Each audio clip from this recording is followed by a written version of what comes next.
Hi there. So this is one of a series of videos that I'll be doing looking at the media coverage of COVID-19 long haulers, or long COVID as we call it, in the UK. From these videos, you should learn all about the different symptoms people are experiencing and hopefully feel more comfortable that you're not alone. So this is an excerpt from an LBC radio programme on the 25th of August 2020 with presenter Clive Bull, who has been talking about long-haul COVID amongst other things.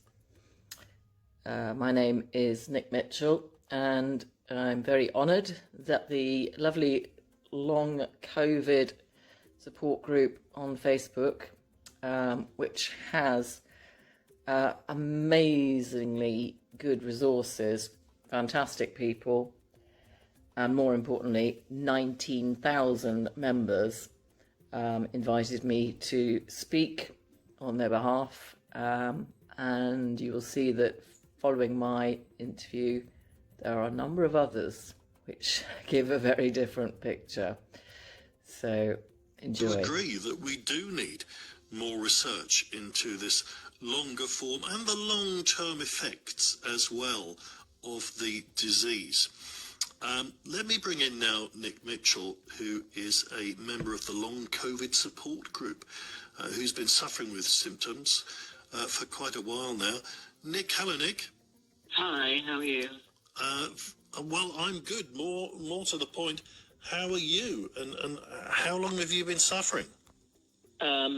I actually mentioned to your producer, it's actually exactly 8 months today. 8 months? 8 months. It was the Christmas day when I couldn't taste my food that I first, at that time, obviously just thought it was something odd, something wrong with me. And 2 days later, on the 27th of December, I dropped with the most enormous thud, with fever, sweat, chills, a head throbbing, eyes that I just couldn't see properly through, that were blurred, with a pain over my head like I'd never felt before. And so it continued from there. It's a long story, but just to correct you, I think your politician gentleman, he might have given you wrong terminology. The terminology we use is long haul, H-A-U-L. Some people wrongly said, oh, you must have caught it in an aeroplane.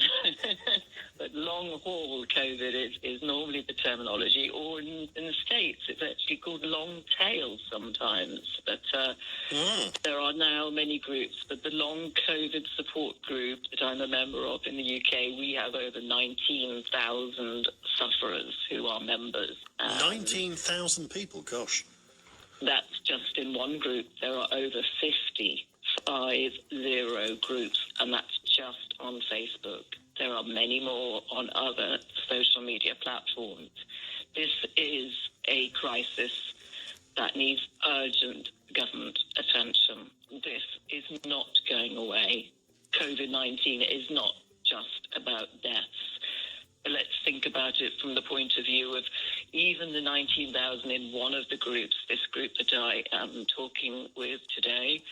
If, and as the research have shown, 10% of everybody will have long haul to some extent. We've had 320,000 cases in the UK. That's over 30,000 people who will be out of work, who will be so ill they cannot walk their dog to the end of the road like I can't.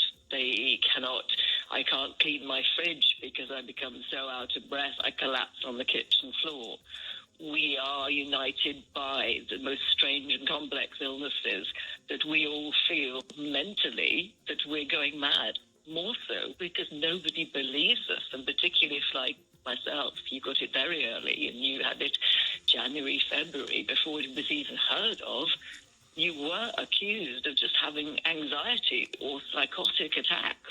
In the States, there are people that have been mentally sectioned, and increasingly in the UK, we're hearing stories about this as well. It is as though your whole body is on fire, and it's unremitting. You have no idea how long it is going to be with you. And you have presumably you've had this checked and you've been tested, or do you know that you have antibodies, for example? Because December, a lot of people would say it wasn't even around in December. Right. This is not where I'm going to get angry with you particularly, but this. No, I mean I've got a feeling that it was around, to be clear, in December, because I know people who swear blind that they had it at Christmas. But what's your answer to that question? My answer is testing is not the question. You ask of somebody who is being rushed into hospital with sepsis, with a heart attack, with a stroke, who cannot walk, who's in a wheelchair, who has lost their eyesight as a result of this virus. This is one of the things that angers the whole long-haul community. And the problem is there was not a reliable test. There is not a reliable test now. The antibody test, the genome test, the serum test, the PCR test, whatever test you want, there are still 60 to 70% of people with long haul who can test positive 1 week, test negative the next week, test positive on another test the next week. The antibody reaction in different people over different time is completely different. Hence, all the symptoms are. My poor friend who's gone blind has no idea if she will get her eyesight back. Now, personally, having studied this, a lot of it is neurological. This is an inflammation of every part of your neural network. So your optic nerve, if it is inflamed, it will endanger your eyesight. I've lost my eyesight sometimes for several hours. Sometimes it's just gone blurred. Sometimes it's come back. It is the most frightening illness ever.